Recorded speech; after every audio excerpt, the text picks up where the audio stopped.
আজকে দিনাজপুরের এই শহরের মধ্যে আওয়ামী লীগ অফিসের মধ্যে আওয়ামী লীগ এসেছিল, এসে তারা অফিস উদ্বোধনের চেষ্টা করছে। আমরা তীব্র হাতে এটা প্রতিহত করেছি। আমরা এই দিনাজপুরের মাটিতে হুঁশিয়ারি করে দিচ্ছি, কোনো আওয়ামী লীগের নেতাকর্মী কোনো অফিস, কোনো ইউনিয়নে, কোনো পৌরসভার কোনো ওয়ার্ডে কোনো আওয়ামী লীগের নেতাকর্মী অফিসের কাছে আসবেন না, কোনো অফিস উদ্বোধন করবেন না। আপনারা অ্যাক্টিভ হবেন না, আপনাদের হাতে রক্ত লাগে আছে। এতগুলা মানুষকে আপনারা মেরেছেন, আমাদের মতো মানুষকে আপনারা মেরেছেন, নিরীহ ছাত্র জনতাকে খুন করেছেন। এখনই এত তাড়াতাড়ি নর্মালাইজ করলে হবে না।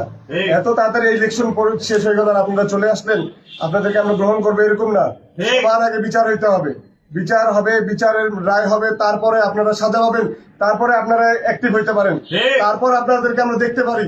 তার আগ পর্যন্ত আপনাদের হাতে জুলাইয়ের অনেক ছাত্র সাধারণ মানুষের রক্ত লাগিয়ে আছে।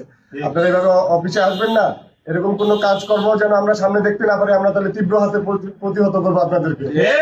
এতে যদি আরেকটা অভ্যুত্থান করতে হয়, আরেকটা যুদ্ধ করতে হয়, আমরা করবো, আমরা প্রস্তুত, আমরা বুক পাতিয়ে দাঁড়িয়ে আছি এই জায়গায় ইনশাআল্লাহ। সংক্ষিপ্তভাবে হলেও তাদের অফিস উদ্বোধন করার চেষ্টা চালিয়েছিল এবং আমাদের জনগণকে আমি একটু বার্তা দিতে চাই আপনাদের মাধ্যমে যে ফ্যাসিস্ট আওয়ামী লীগ হচ্ছে একটা সন্ত্রাসী সংগঠন, তাদেরকে নিষিদ্ধ করা হয়েছে। তারা কোন সাহসে এসে প্রকাশ্যে তারা জয় বাংলা স্লোগান দিয়ে তাদের অফিস উদ্বোধন করার সাহস কি পায়?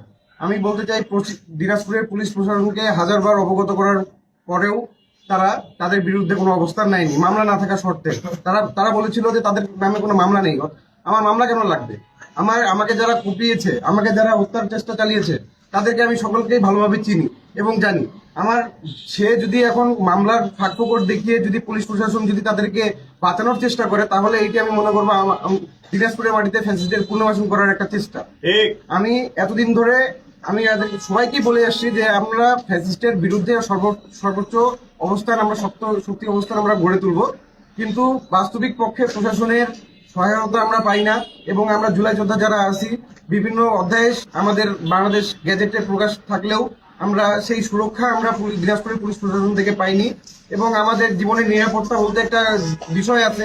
এই আপনারা দেখলেন যে এবার এত বছর পর একটা নির্বাচন হলো, নির্বাচনে বিএনপি বিপুল পরিমাণে দিনাজপুরে জয়লাভ করছে প্রায় প্রত্যেকটা আসরে। তারা আমাদের জুলাই যোদ্ধাদের জন্য দিনাজপুরে